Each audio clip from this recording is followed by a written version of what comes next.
The Walls in the Middle of Idumea, Prequel, the third day of the week, Part A. Author's note, because some of these chapters are pretty big, I'm going to have to break them apart into different parts. So here's Part A. The third day of the week. Very early the next morning, Pere evaluated himself in his washing room mirror. The black cotton shirt was a good choice. It would blend into the shadows well, he assumed. No ridiculous medals or gold patches to give him away. And his dark gray trousers, again, a good choice. He ran his hand over his head, feeling oddly naked without his blue cap. But his black hair was also designed for blending in. Now, if only he had skin as dark as the richest soils, his disguise would be perfect. He nodded at himself in approval, then opened the door of the washing room as quietly as he could. Flappin' fish! What he saw on the other side nearly gave him a heart attack. He clutched his chest in an effort to calm his breathing, and decided that if he was this easily spooked, it might not bode well for his next adventure. "Hot chicken bits, boy! How long have you been there?" His son Ralph, his black hair sleep-tasseled and his eyes drowsy, suddenly perked up. "Waiting to get in to relieve myself, but I think the more interesting question is, Father, what are you up to?" "Nothing," Pere insisted, and stepped aside to let his son use the washroom. But, too intrigued, his son followed him into the kitchen. "Are you going to do something sneaky? You never wear black, and why would you be dressed like this to go to the garrison?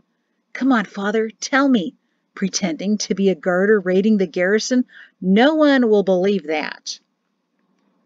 Pere was helping himself to cold morning sausage Banu had left for him since he'd be rising before she awoke.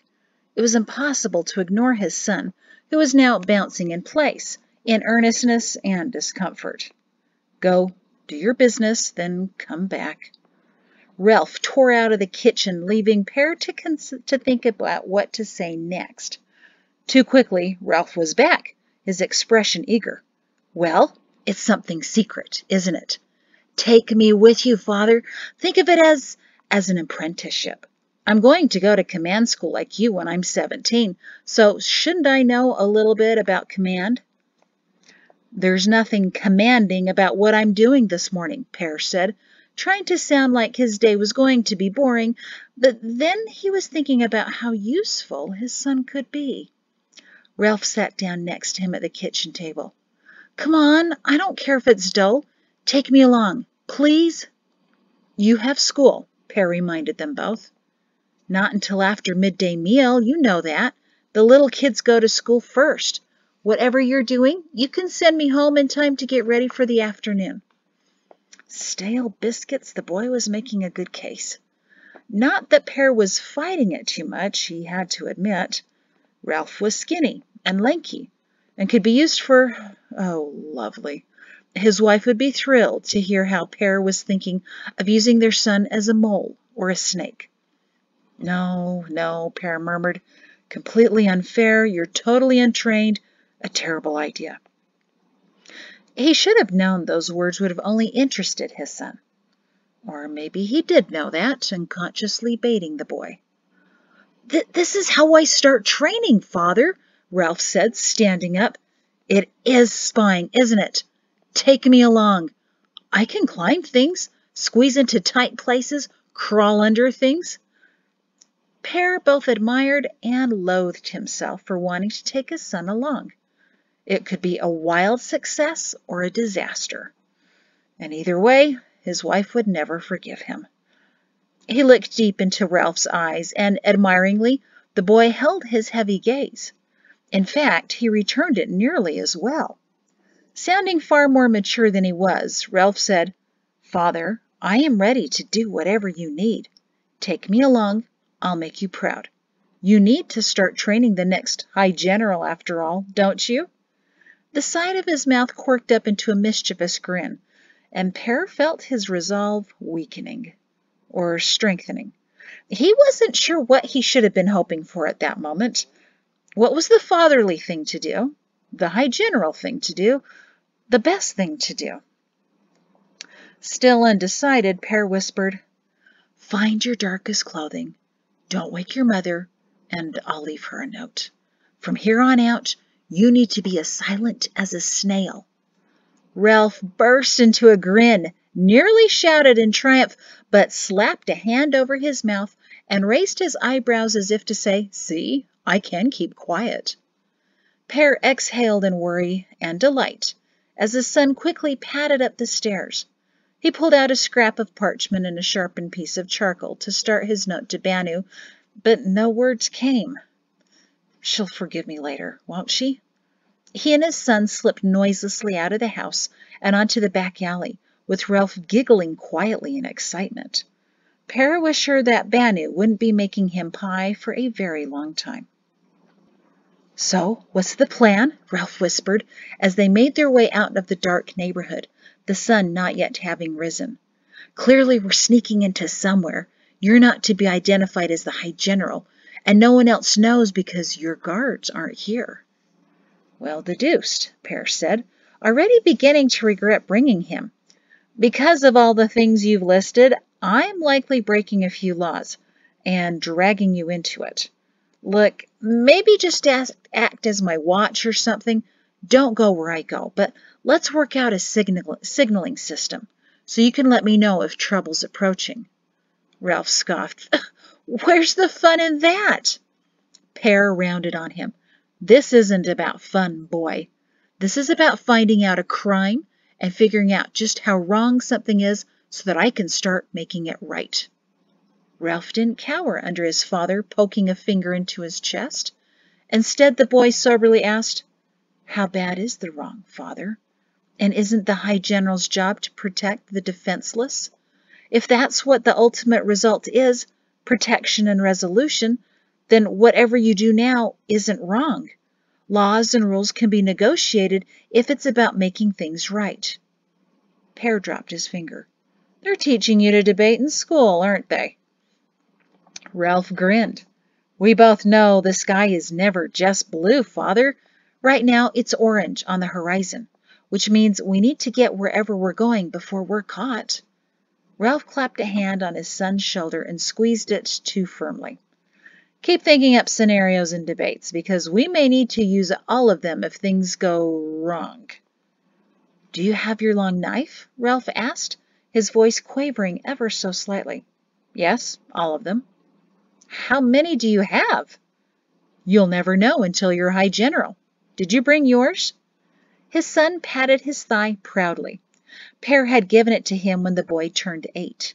He now had 6 years of experience with it, more than any new private who joined the army, and he had taken well to Pere's defensive knife skill lessons. Not that Banu knew any of that, of course. "Well done, Ralph. Keep it secure."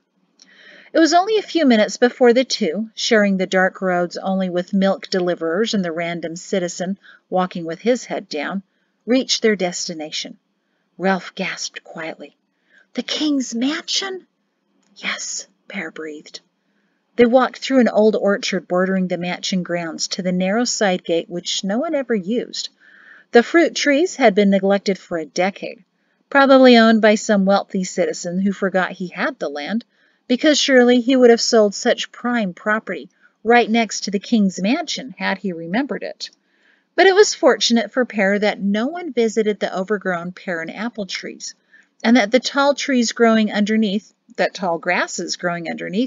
were unevenly trimmed by stray goats, who made their way over when their owners lost track of them. This was the most subtle way to approach the mansion, another point the king's guards failed to realize was a security issue, and another one he added to the growing list in his mind of things that need to change now. The trees were heavy with fruit, soon to be ripe, and he had no idea if anyone ever bothered to harvest it, aside from the lucky goat. At the forgotten gate, his 2 guards were expecting him, sergeants he had trusted for many years, who he knew would never reveal him. They'd been here a couple of days before, and were the only ones outside of his family who knew what he was doing. They did seem surprised, however, to see him emerge from the tangled orchard with his son in tow. Pere and Ralph paused at the edge of the orchard, situated 20 paces from the wall and gate, as the sergeants glanced around, then nodded that the way was clear. It was always clear. "Ooh, Father," Ralph murmured, "this is risky." "Want to stay here with the guards?" Pere said, suddenly realizing it was the best option. "Yes, let's do that." Ralph hesitated. "Give me 1 minute." He darted into a thick cluster of shrubs, then came out a moment later. "Just had to, he shrugged and made sure his trousers buttons were all done up. "All right, I'm ready." He hopped up and down in place as if ready to run a race. Pere sighed. He was hoping he'd have a stronger feeling of if this was a good idea or not, allowing his only son to come with him, but no nudges in either direction were coming to him. In a low voice, so that his sergeants waiting for them couldn't hear, he said, "Son, what I'm looking for are secret passageways in the mansion." "Oh, that's amazing." "Son," Pere said patiently, and his sergeants began to fidget and worry that their general was remaining in the orchard. "Remember what I said about your silence. It begins now. Just listen. I'm trying to find out how many secret passages there are and where they may lead. Specifically, I'm trying to discover if there's a secret way to leave the mansion grounds, if maybe that's the way Margot was taken. You're squirming again. Do you need to relieve yourself some more, or do you have a question?" Ralph nodded vigorously. "When I said silence, I didn't mean that you can't ask questions. Just go ahead." "So, Quirrell's wife Margot is gone? Kidnapped?" Ralph asked in surprise. "When did this happen?" That's when Pere remembered that the news of the king's missing wife wasn't discussed in public, and that was a big part of the problem. "Maybe 6 weeks ago." "What? I didn't hear about that." Pere was still learning what information he could share with the world, and what he needed to keep confined to the garrison. Margot's disappearance should have been shared, he realized now, but he hadn't yet been installed when Margot went missing, and he didn't know about it himself until a couple of weeks after the fact. He inherited this part of the investigation, just as he inherited several crates full of documents detailing problems, requests, and even crimes that the law enforcers of Idemia didn't believe they had to pursue, and apparently neither did General Stumpy. It churned Pere's stomach to think of how many issues had been neglected over the years, and that's why he was so keen to start working on the one which seemed most pressing. Once he dove into those dreaded crates, though, he feared he might find more which were worse. "No one in Idemia is talking about it, not even the gossips," he told his son. "It's not like Margot was well known or even talked about much outside of the mansion. She never went to dances, made only a handful of public appearances, and as far as I've been able to discover, she had no friends outside the mansion. Her main purpose was to have a son or two and educate them. Beyond that, no one seemed to care about her or even notice her. Queen Jessie would never abide someone getting more attention than her. I think Margot had little more than was little more than an elevated servant." Pere shook his head, because he hadn't noticed that until quite recently. "I've been in contact with all of her family. None of them has heard from her in weeks, even before my installation. I think she's been taken, and she may not even be alive anymore. And it doesn't seem like anyone else in the world is concerned about her besides me." Ralph's shoulders sagged. It must have been the first time that he, too, realized that no one in the world bothered to discuss Margot, who didn't even have a title. "There's also something else going on in there, but I haven't yet told anyone what I suspect, and no, I'm not going to tell you either. Just help me find evidence of whatever." Ralph was too anxious to get going to realize that his father's directions were quite useless. "Ready, sir." The sergeants nodded again that the way was still clear, nothing ever changed there, and Pere and Ralph approached the gate. The soldiers undid the lock and put all their strength into the heavy wood door, allowing it to creep open just enough to let Pere and Ralph through. With soft grunts, the soldiers pulled it shut again, with Pere and Ralph helping by leaning against the gate behind them. When it shut securely, Pere and Ralph glanced up and down the tall rock wall that extended on either side and ran the perimeter of the extensive grounds. No one could be seen in the approaching dawn. Tall berry and currant bushes flanked them. Pere pointed to the narrow side door that led to the outhouse and indicated that was their way in. They covered the 30 paces to the mansion in quick time. Pere opened the well-used wood door and darted into the dark hall, his son on his heels. Immediately, they heard voices further in. Someone was coming up to use the outhouse. Pere nearly cursed under his breath. Well, that was over quickly. He hadn't even yet come up with a decent alibi. But then he was being pulled backward into the wall, which was no longer there. And before he could see who was coming toward them, he found himself staring at wood again. Flabbergasted and disoriented in the sudden dark, he whispered, "What the, Ralph?" "Here, Father. You told me to find secret passages, right? Seemed logical to me to put one right by the exit of the mansion. All I did was lean and suddenly the wall gave way in some hinge thing." He stopped because they both heard the boots pounding past them in a hurry to get to the outhouse. The outer door slammed shut, and there was silence again in the hallway. Father and son exhaled in relief. "Well done, Ralph," Pere said, groping around in the dark to pat his son on the back. Turned out to be his chest, but the sentiment was still conveyed. He fumbled in his pocket for matches and soon lit a stubby candle he'd brought. Pere nearly jumped to see how many cobwebs were covering his son, but wisely didn't say anything. Ralph hated spiders, which was evident when he recoiled upon seeing his father's shoulder covered in webs. Pere brushed them away and then quickly wiped them off of Ralph's head as the boy did a little panicked dance when he realized how fully he was enshrouded. Ralph missed quite a few, which Pere concluded he didn't need to know about yet. "I take it the cobwebs means this hasn't been used for a while," Pere decided. "Can't even see how far it goes."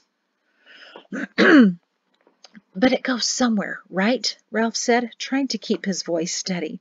He kept brushing his arms and shivering as if spiders were crawling down his back. "Or it could just be a hideout until the hallway is clear. Suggestion, soldier?" Ralph squared his shoulders and ceased his shivering, which was very unsoldierly. "Onward, General. Let's see what's down there. Ew, watch your step. Oh, never mind. That rat has been dead for a while." That sent a shiver down Pere's back, but he masked it as he gingerly stepped through the dank passageway, barely tall enough to accommodate his towering height.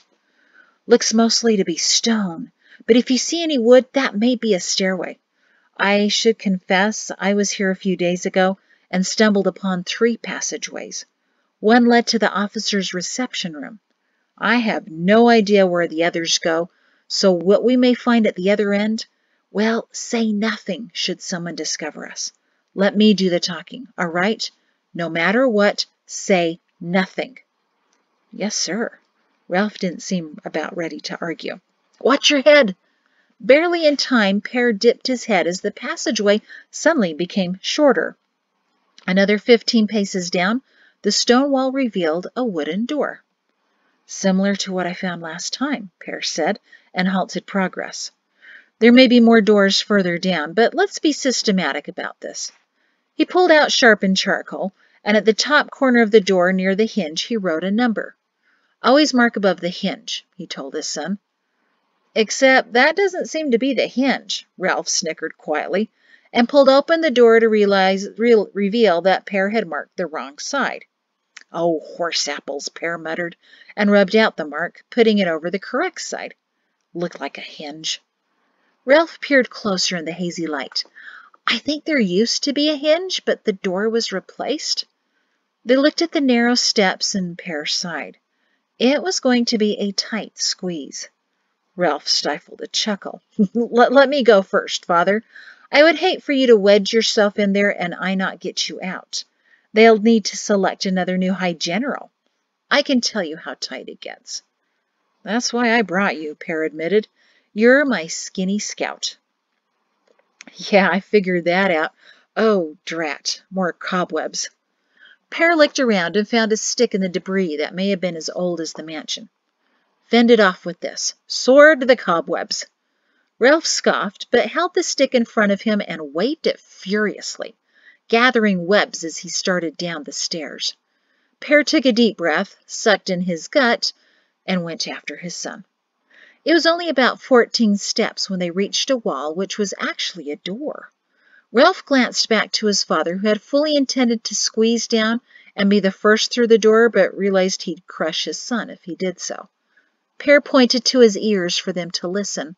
Then, hearing no sounds, he nodded to his son. It took Ralph a few moments to figure out how to open the door. A hidden latch kept it secure, and Pere realized that on the other side it would just look like timbered walls. Finally, Ralph figured it out. The door slid into the adjacent wall and out of sight, but with a cringing scrape. Ralph peered cautiously out. Then he took a few steps, with Pere right behind him. They were in a hallway, the broad one in the basement of the mansion Pere had found earlier. It led to living quarters on one side and storage rooms on the other. There were voices and the sounds of people getting ready for the day's work, which meant Pere and Ralph were about to be discovered.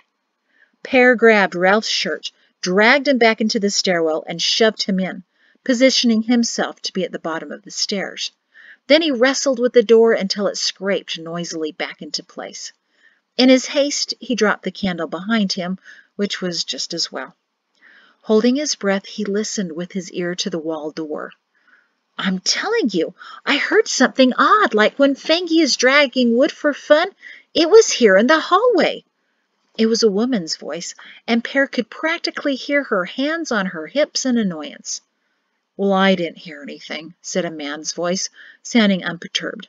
Morning, he said to someone else, as more heavy boots pounded by. The woman spoke again.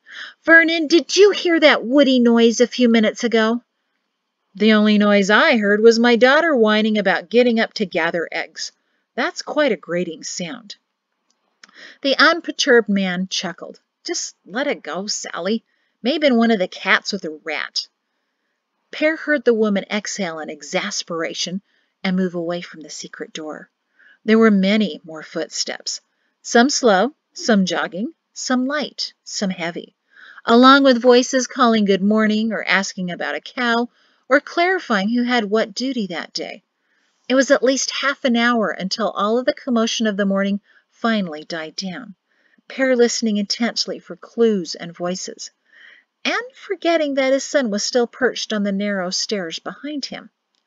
Only when it seemed that the hallway was clear and everyone was upstairs to breakfast, according to what woman had called out to another man, did Pere finally feel his shoulders relax. He was about to take a step backward when he realized his son was still there, and had been remarkably silent for the entire time. Pere managed to turn around in the confining stairwell.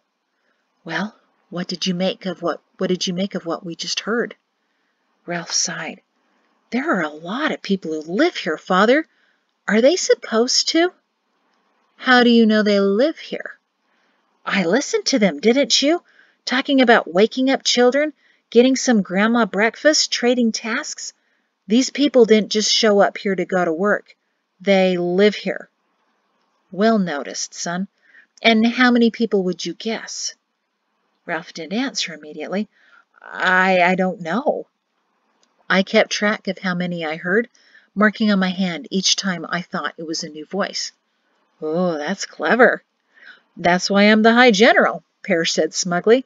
Now, if you'll help me relight the candle, I think it's at my feet. We can count them. The marks were already smudged, as the candle soon revealed, but they could still make out that the charcoal tally marks on Pere's hand going up his arm to the sleeve.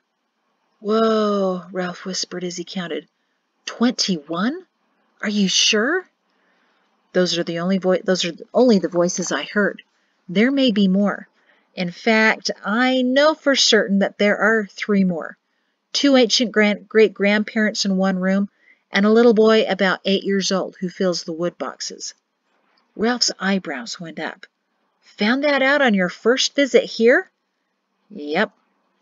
So that's 24 people living in the basement? It's a nice basement, actually. We'll go poke around in a few minutes once we're sure it's vacant. Sounds like everyone's gone upstairs. Ralph was silent for a moment, then asked, Father, who are all these people? As far as I can tell, they're King Quirrell's slaves. His what? They had them before the Great War, remember? Slaves were people who were forced to work for the wealthy without pay. We did away with that practice, one of the many causes of the war, but apparently someone forgot to tell the Quirrells that. These people were not paid. I insisted that Queen Jessie send her books along with her bookkeeper so that I could see who the guards are and how they're paid, and so that I could make a list of all the employees here as potential suspects. There were some notations and records, although I strongly suspect she sent a fake book she keeps just in case someone starts snooping around. But there was nothing about employees in the mansion. Have you ever heard of someone working here and leaving here? Ralph let out a low whistle. Oh, I never thought about that, to be honest. No, and why would you? Pere said. But what bothers me is, why did I never think of that until now? I should have. So we're not only looking for Quirrell's wife, are we? Ralph said. No, we're not. And as you've obviously figured out, we're also trying to figure out who these people are, and why they're here, and if they wish they were someplace else. Then let's go, Ralph said, and Pere's chest swelled at the resolve in his son's voice. Let's learn what we can. Silence from here on out, remember, Pere whispered, and blew out the candle to pocket it. The door scraped less when Pere hefted it upward before sliding it away, and the two of them snuck out of the wall and eased the door back. They crept down the hall, peeking into rooms and seeing evidence of living quarters. Beds with ample blankets and pillows, chairs worn but solid, sofas in some larger rooms showing wear, cracked vases, and even drapes of silk over non-windows. Pere assumed the quarters were furnished with whatever the finer levels upstairs damaged or no longer needed. Ralph followed, peering in and pointing to objects, but neither shin spoke a word. Pere would tap his head occasionally as a signal for his son to remember something, and they spent the next 15 minutes counting beds and chairs as they went. 35. There were enough beds for at least 35 people. If all of them were used or not, they didn't know. But there were separate quarters for 10 families or couples, with a few rooms that seemed to be used for storing unused furniture. Pere had pointed to that room of the ancient couple who seemed to still be asleep at this early hour. They left that door alone. At the end of the hall, they ducked into a storeroom awash with hanging braided onions, barrels of newly ripe apples wedged against the wall, and countless other crates stuffed and covered. Here, Pere breathed quietly to Ralph. There's a door across the hall that I want to try. Perhaps a secret door that maybe no one in the mansion knows about. Ralph nodded, seemingly lost in thought from what Pere could discern and the faint light that came from the candles burning in the hallway. You all right, son? Ralph sighed. I didn't expect to see so many people living here. I didn't know what to expect. It makes me feel strange. They have nice stuff and good clothes, and there were a couple of beds with silk sheets. How silly is that? But something doesn't feel right. I know. It feels like incarceration. A nice place to be trapped, but trapped nonetheless. Ready to try another narrow stairwell? I suspect it will drop us somewhere upstairs on the first level. Ralph sighed. Yeah, let's go. I'm getting angry, Father. Good. Use it to propel you to do something good. They left the storage room and darted across the hall to the next hidden door, which Pere had found on his last visit. It looked only like a shallow closet, but pushing on the narrow shelves, which contained only dust, revealed another set of stairs. Found this by accident, he confided in a whisper. I opened the door and stumbled a little, crashing into the shelves. Nearly terrified me when it gave way as a second door. I thought I'd broken the mansion. With Pere leading the way, they climbed the narrow set of stairs, noticing yet another passage leading off to the left. Far too narrow for Pere, but navigable for Ralph. Later, Pere whispered, and marked that hallway with the letter A. Because no door, Pere told him, labeling with letters. But that makes no sense, Ralph whispered back. Just never mind, it's a door passageway now. Without a door, whatever. They heard voices coming through the walls as they climbed. Likely they were near the eating room of the basement residence. There were the clatter of dishes, laughter, discussions, admonitions to eat slower, to eat more, to eat less, dropped silverware, the clink of mugs on wood, and another door in the wall. Pere glanced back to Ralph, and they both shook their heads. The last thing they needed to do was to burst in onto their breakfast.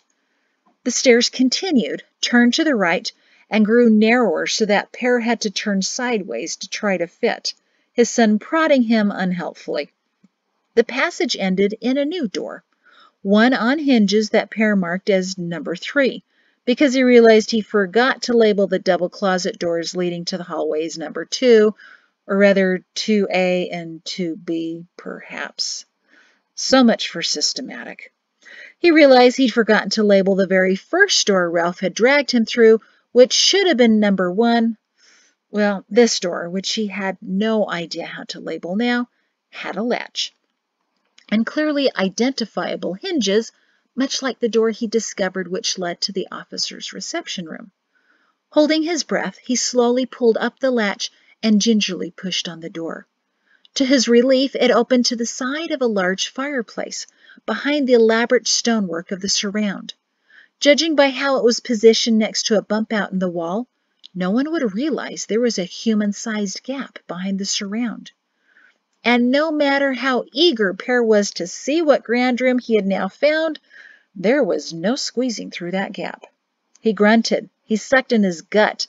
He forced a leg through. No luck. Behind him, Ralph sniggered quietly. All right, boy, time to earn your keep, Pere said, finally giving up. Can you fit between my legs here? You'll need to twist because the fireplace surround is next to the corner. No, don't twist between my legs. Wriggle yourself out first. Oh, for crying out loud, don't you know how to squeeze through anything? Ralph was partially chuckling, partially panting, trying to hold his breath to slide past his father as he wriggled on the ground. Is every room in the mansion dark? Yes, pretty much. No windows. Haven't you noticed? Now stand up, watch your head. Oh, what did I tell you? Ralph rubbed the back of his head where the wraparound mantelpiece had cuffed him. Ow, no serious damage, I think. Ralph straightened up and took in the room, while Pere stood anxiously with less than half his body freed from the crevice. If only his neck were 2 feet longer, like the woodcut drawings of mythological giraffes in children's books, he could crane around the surrounded mantelpiece to see the room beyond. What is there? A big room? Well, that's helpful. Size, furnishings, evidence of people. Size. Well, the entire first floor of our house could fit in here. Furnishings, fancy sofas, chairs, but only a few. Lots of empty space. People, none. And oh, wait, the door's opening. Pere grabbed Ralph's shoulder and jerked him back, accidentally banging his son's head against the stone surround again. That time Ralph crumpled to the ground in obvious pain, and Pere winced in apology. But fortunately, Ralph kept his wits about him and remained on the floor, huddled in a grimacing ball. Pere strained to hear what was happening, and immediately recognized the sound of a metal bucket clinking, filled with wood. Thanky, he whispered, not sure if he should reveal himself. The poor boy might think the wall was talking to him. Instead, he froze in place, wondering just how close the wood box was to where his son remained crunched in pain, and he held his breath in worry. There was a sound of wood dumping, possibly across the room, but the stone floor carried sound well, and the boy trotted off, whistling a rather complicated tune and slamming the door behind him. Ralph exhaled and slumped against the wall. "Sorry, son," Pere said as Ralph rubbed his head.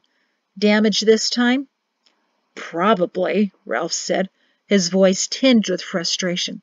"I saw the boy coming. He didn't need to smash my head in and give me a new bump." "I know, and I'm sorry, but well done keeping quiet. Under duress, many soldiers forget themselves and give themselves away. That's our biggest problem with battling the garters. Men lose their nerve, but you didn't."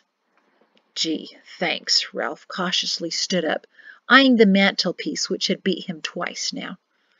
"Count how many more fireplaces there are. That boy will be back." "I think he filled the box at the opposite fireplace, so he'll be back to this next one. That means I need to hide. Father, the box is right there." No, don't. I want you to meet him." "What?" "Look, I know it sounds crazy, but, well, his name is Fangy." Father, just how much do you know about this mansion that you haven't told anyone?" "I met him last time I was here. He's a good little boy, and I think he can give us a lot of information. But he likely doesn't know about these passageways, so you have to be my emissary." "All right, what do I say?" "Tell him you're Pere's son." "He knows your name? Is that smart, Father?" "No, probably not. He caught me by surprise, and I accidentally injured him when he ran into my sword." "You slashed him?" No, of course not. Just a bump on the head from my hilt." "Typical. Do you give every boy you know in the mansion a head injury?" "Trying. Still have 2 more to go. Trust me, just be nice and—" "I hear him." Ralph straightened up and flattened himself against the wall behind the surround, part of him sticking out. "Step out," Pere whispered. "Try not to scare him, though." "Right," Ralph whispered, then took a step as Fangy approached, still cheerfully whistling. "Hello, Fangy." Pere heard the bucket drop to the floor. So much for not startling him. "No, don't run!" And Ralph took off after the boy. Pere tried valiantly to force his way out of the crevice to help, but he only wedged himself in worse. "Fangy!" he called, knowing it was risky, but he had to try. "Fangy, it's Pere!" He heard the frantic footsteps in the large room. Pause. "Pere?" came the timid voice. Are you in the chimney?" Pere chuckled. "No, because why would a fat man be in a chimney? That's silly. I'm behind it, actually. I'm stuck. That boy there, he's my son. Come over here. I want you to meet him properly." A moment later, Fangy's little face peered around the surround, and he burst into a grin. "Oh, I didn't know this was here." "Fun, isn't it?" Pere said, trying to catch his breath and figure out how to dislodge his chest without scraping off a layer of skin. "This is my son, Ralph. He's helping me today." Cautiously, Fangy looked to the side where Ralph had slipped in to try to hide as well. "Hi," he said. Fangy stared at him, wide-eyed. "How is this? How is there another boy? There are no other boys than Oren and Coral and me." Ralph's eyebrows shot upward and he looked at his father. Pere smiled at Fangy. "There are other boys. This is my son, my boy. He's 14. Ralph, show him how many fingers that means." Ralph shrugged and showed all 10, then 4 fingers. Fangy shifted, agitated. "That's almost as many as Clematis." "And who's Clematis?" Ralph asked kindly. "Your friend?" "My intended," he declared. Now Pere's eyebrows went up. "I promise Ralph's not here to take away your intended." He wondered if the word meant the same to Fangy as it did to the rest of the world. Fangy was now studying Pere. "You're wearing black. Last time you were wearing blue, like the soldiers outside." "That's true. This is messy work, helping Coral figure out how to make the mansion safer. I didn't want to mess up my uniform." "But you're wearing black," Fangy said, his voice pitching upward. He took a protective step backward. The men in black are dangerous. Garters is what they're called, Pere said, side-eyeing his son to make sure Fengi didn't bolt for the door. Maybe the black wasn't such a good idea. I didn't know you knew about garters, Fengi, but I promise neither of us is a garter. We're discovering how to keep you safe from the garters. How can I believe you? Fengi said, taking another step back. Come see the secret passages we found, Ralph offered. Pere pressed his lips together. Not the strategy he would have employed, and Ralph could read that on his father's face. He shrugged apologetically and forged onward. We found a fun way to get back down to your living quarters. Son, Pere said heavily, but the damage was done. Fengi was looking up at him in expectation, and Pere realized that for a boy who likely never left the mansion, something new would be too tantalizing to pass up. All right, Pere sighed, and wriggled himself backward out of the doorframe. He held out his hand to Fengi, and he took it. Remarkable trust, Pere noted, as Fengi followed him down the dark stairs, Ralph behind. Either the boy is so wholly pure as to not suspect anything could go wrong in the mansion, or he's so wholly bored. Pere suspected the latter. Fengi moved tentatively behind Pere, pausing frequently as the candle failed to illuminate his way. Finally, they reached the bottom, and Pere paused before opening the shallow shelves door. Fengi, please understand, I need you to remain quiet. I trust you haven't told anyone about my first visit? He shook his head. It's been hard, sir, but I've stayed quiet. Well done, young man, Pere smiled. I promise it won't be for much longer. Once I learned what I need to, I'll speak to Quarrel, and then you'll be free to talk about anything. So just a little longer, all right? Fengi nodded, and Pere slowly pried open the shelf door. Then he pushed open the closet's door to the silent hallway and let Fengi walk through. He gasped in delight. We're here! That's my room down there that I share with my mother. Shh, Pere reminded him as he joined him in the hallway. Quiet, remember? No one's awake down here this time of the morning, and the Greats don't get up until just before midday meal, Fengi said, and no one's ill right now, so it's just us. And how many people live down here, Fengi? Too big a number to count, he said, examining the door to the closet. Funny, I never opened this door before. Mother said I didn't need to. It was a bad closet. Your mother? Pere repeated. What does she do here? Gardening. She loves the land, Fengi said, now playing with the shelf door, opening it and closing it, and giggling at Ralph sitting behind it, waving as Fengi revealed him again.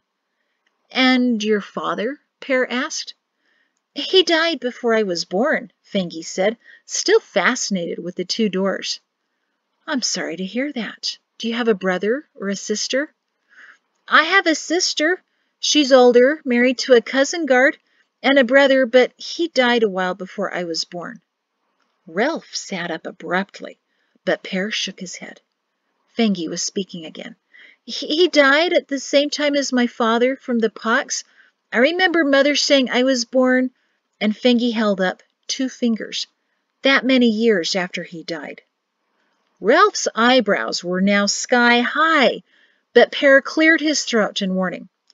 Son, we'll discuss the math later. Fengi, I'm sorry about your father and brother. It's all right, he said, looking up. I don't remember any of it. Well, of course you don't. I was wondering, but a door up the stairs which led outside slammed, and someone came tromping loudly down. Pere shoved himself back into the passageway, Ralph scrambling up to give him room. Pere pointed to Fengi to follow him, but Fengi was looking down the hall. It's Clematis, my intended, he chirruped, as if it was the most natural way in the world for an 8-year-old to greet someone.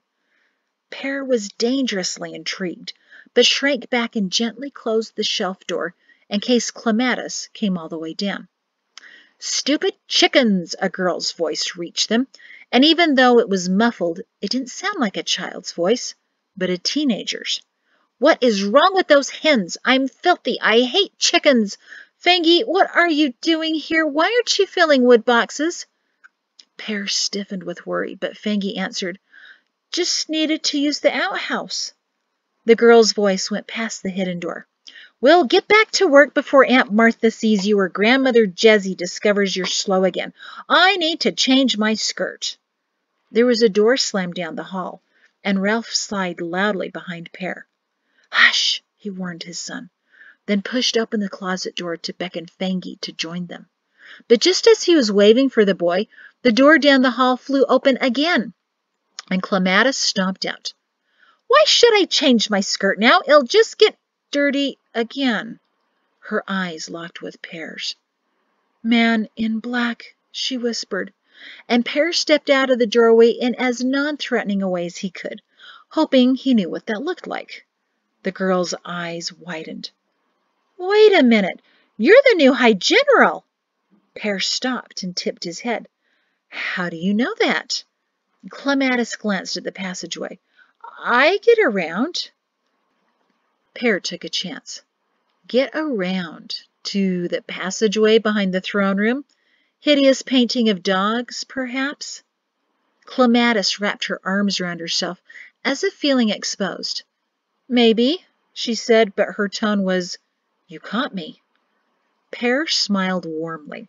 There was a reason he had top marks in diplomacy at command school. He could charm even the grunt out of a hog. What a clever young woman you are, he said, walking up to her. I imagine you figured out a great many things here. For example, I bet you already know about this passageway and a few others. She blushed under his approving grin. Well, I do. I've used that one a few times when I'm in a hurry, but...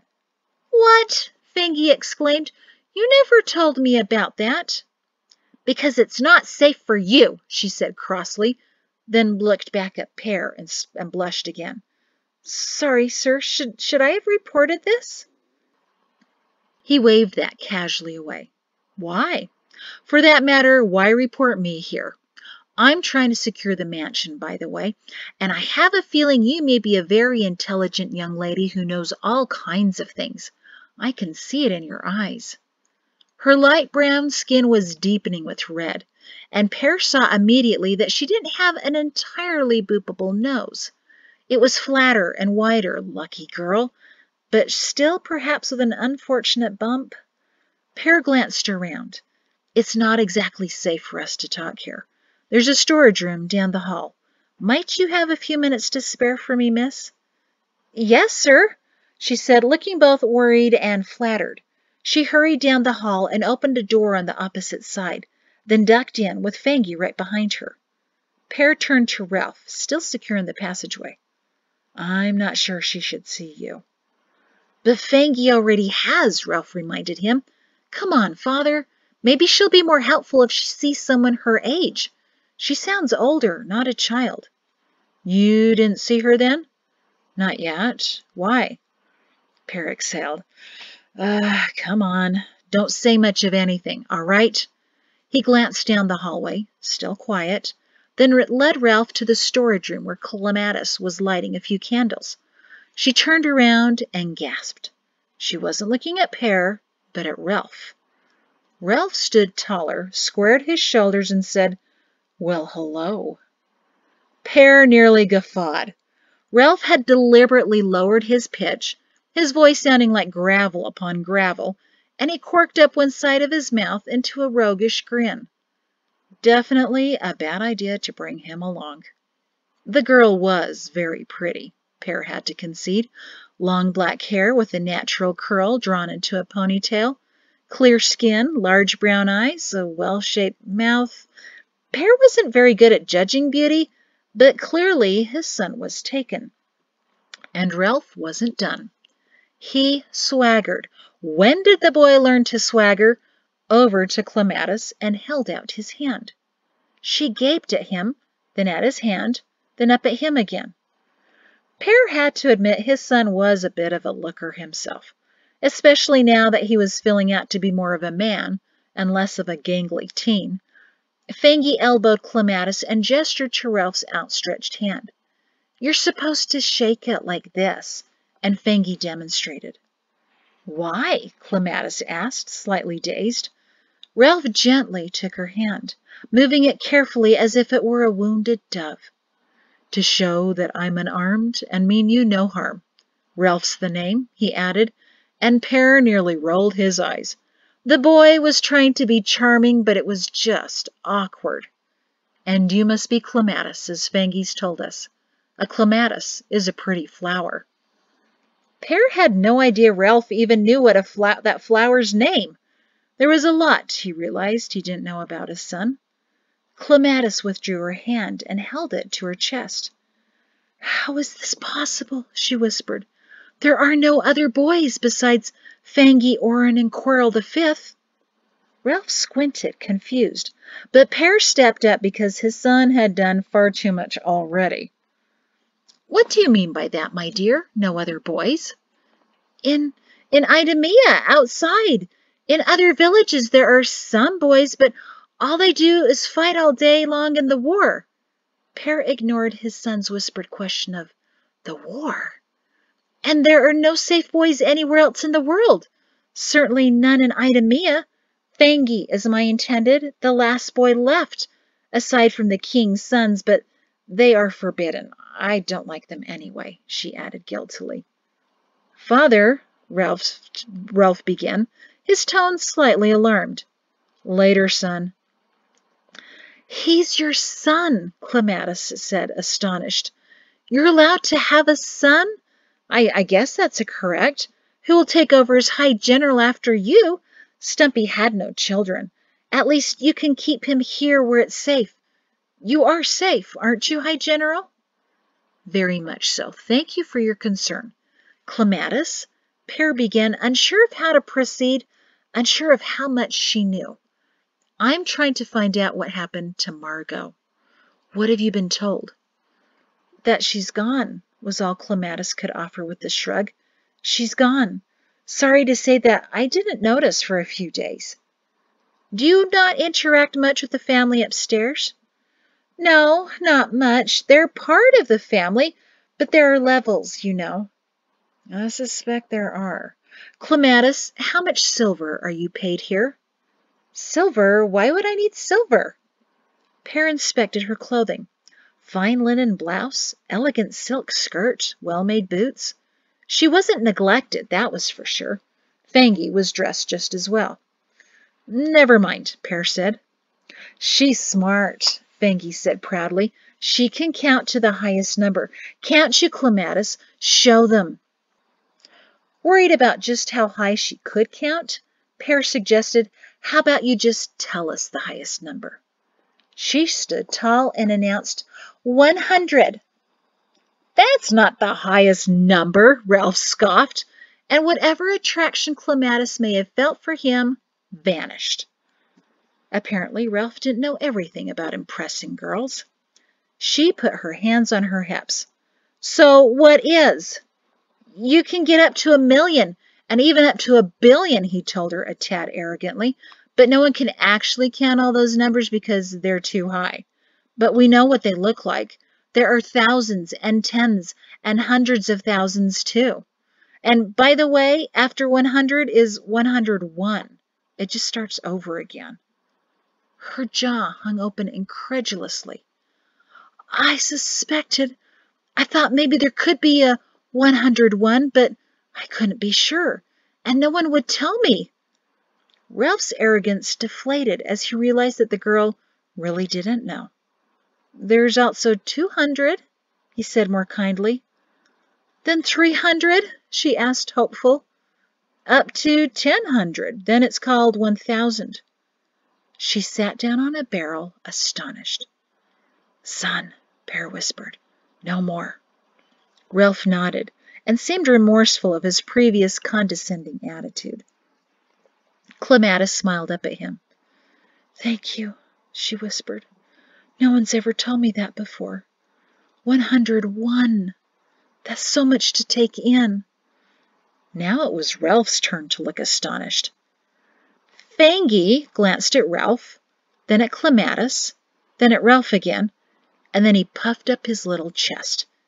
Hey, she's my intended. Stop looking at her. Intended, Pere repeated. Exactly what does that mean? When he's big enough, Clematis said, now growing shy, we will have one of the empty rooms down the hall, and we will have children. Ralph tried to hold in his next scoff, but not very well. You're going to marry Fangy? Marry? Clematis asked. Yes, Pere cut in. It's what we call it when a man and a woman decide to be together for the rest of their lives. Clematis nodded and smiled at Fangy. He's a cute little boy. The smile faded. I didn't realize there were other boys in the world, though. How old are you, Clematis? Pere asked. She glanced at Fangy before mouthing, 15. Then she spoke. His older brother was to be my intended. When he died from the pox with his father, I needed a new intended. So his mother had another child, is that it? Yes, so kind of her, don't you think? Pere glanced at Ralph, who had grown very silent. That was kind of her, Pere said. Clematis, I don't want to keep you from your work, nor do I want anyone missing you, but can you tell me one last thing? How many passages are there in the mansion? Secret ones that you know about? She shrugged. 9 or 10. Any that lead out of the stone walls of the mansion? She shook her head. Only within the mansion as far as I know. Sir, am I in trouble? Pere grinned again. Absolutely not, my dear girl. You've been an immense help, and the mansion will be secure because of you. Now, please keep it a secret that we were here. I promise that in the short time I will tell Quirrell what I've been doing, sneaking around down here, so that we can improve the situation and make sure that no one goes missing from here again. Can you promise me that neither you nor Fangy will reveal that we were here? Yes, I promise, Clematis said. She looked over to Ralph, who had been slouching, but stood up taller again. She held out her hand to him. Thank you for 101. I'll never forget you for that. Ralph stammered for a moment, wondering how to respond. I could bring you one of my old math books if you'd like. What are math books? She asked. A book that tells you about numbers, Ralph explained. What's a book, though? Ralph's jaw nearly dropped off his face, but Pere turned him around. Back to the closet door with us. Thank you again, and remember, tell no one, just for a little while. Ralph didn't say a word as his father slipped him through the shelves closet passage again, then realized they should have gone to the other passage that led out of the mansion. They waited until all was silent before they snuck out of the mansion, through the quiet side gate that the sergeants manned, and then headed to the overgrown orchard. Father, Ralph finally managed, once they were a good 50 paces away from the gate. What in the world is going on in that mansion? Quiet, Pere said. Say nothing until we get home. Nothing. He'd spotted the carriage and 4 horses ahead. It was a garrison carriage, not where it should be. Pere approached it because surely the soldiers attached to it would see him sooner or later. Ralph trailed behind, confused. The door swung open, and General Eugene Humphrey jumped out. Hi, General, is that really you? What a surprise! Pere heard Ralph mutter next to him, Hate that guy. But he didn't have time to mutter back, We all do. Eugene, Pere said cheerily, I'm surprised as well. I thought you were heading to the fort at Pools. Crouching apologetically in the doorway of the carriage was Lieutenant Colonel Lazen, Eugene's right-hand man. He shrugged at the High General, and Pere sent him a quick nod. Lazen was a pleasant enough man, a little plain and unremarkable, but certainly did his duty. Sadly, his duty was to follow around Humphrey. Oh, I'm on my way to Pools, Eugene said, but I like this quiet orchard. He looked around and breathed in deeply, but Pere was sure the man had never given a tree any serious thought. In fact, judging by his stiffness, he didn't know what he was doing there, which made Pere wonder all the more why Humphrey was there. He glanced again at Lieutenant Colonel Lazen, who looked bored. He sat down on the floor of the carriage and let his legs dangle out the doorway. Pere frowned, a little too casual for an officer, and not a proper way to treat the seat of his uniform. But restlessness will do that to a man. Still, not to a trained officer. That should be rule number 1. Respect your position, no matter how dull your present position may be. General Humphrey was speaking again. You know how I like to clear my thoughts before heading off to deal with some troublesome soldiers. Humphrey was known to usually clear his thoughts with a few mugs of mead, which, unfortunately, made him even more Humphrey-like. Of course you do, Pere said genially. Curious, how'd you choose this spot? Oh, someone recommended it, Humphrey waved carelessly. He rarely remembered names and faces of those he considered beneath him, which was just about everyone. Lazen cleared his throat. So that's who recommended the place, and was promptly forgotten. Pere didn't blame him for not wanting to be confined to a carriage this early in the morning with a tipsy Humphrey. This was likely Lazen's attempt to give the general some thought-clearing space until he finally gave in halfway on the way to Poole's, when Humphrey would get thirsty and direct the driver to one of his favorite taverns for a rest stop. Eugene blinked as if trying to remember why he'd left the coach in the first place.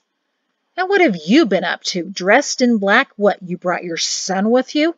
Wolf, isn't it? Ralph, sir, the boy said quietly, because it wasn't the first time he corrected the general about his name.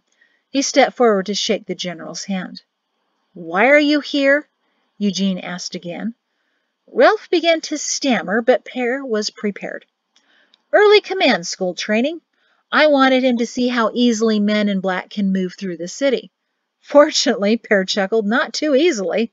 We've been walking around for only 15 minutes and have been glared at, pointed at, and reported by 5 different citizens. Funny that none of them thought to consider that garters don't wander around in the daylight and on the side roads of Idumea. Eugene stared at him as if trying to decide what parts of that to believe. There wasn't a lot of trust in the garrison yet, something Pere was trying to improve. Except he realized that lying to his second-in-command wasn't really accomplishing that. Strange, Eugene finally said. Want the right or not, Shin? Nope, Pere said. I'm supposed to be exercising, remember? From the carriage, the lieutenant colonel called, Only 30 more pounds to go, sir. That's all you need to lose so we don't have to kick you out of the army. We're all pulling for you, sir. Thanks for the reminder, Lazen, Pere called back, and clapped a hand on Ralph's shoulder. We'll head home now, clean up before Ralph's school starts and my afternoon shift begins. Enjoy Pools. See you in a few days. He saluted his men, who returned snappy salutes. Lazen scrambled to his feet to do it properly, nearly hitting his head on the roof of the enclosed carriage. Pere and Ralph watched the carriage drive away, and twice Ralph tried to say something, and twice Pere shushed him. In silence they walked home and entered the back door to the kitchen by mid-morning. Banu was there tapping her foot. You took him along to... Where did you go? Banu, I'll beg forgiveness later. For now, I need you and Ralph. We have some things to discuss, and yes, Banu, I'll tell you everything. And that is the end of Part A. Part B will be recorded next time. Thank you.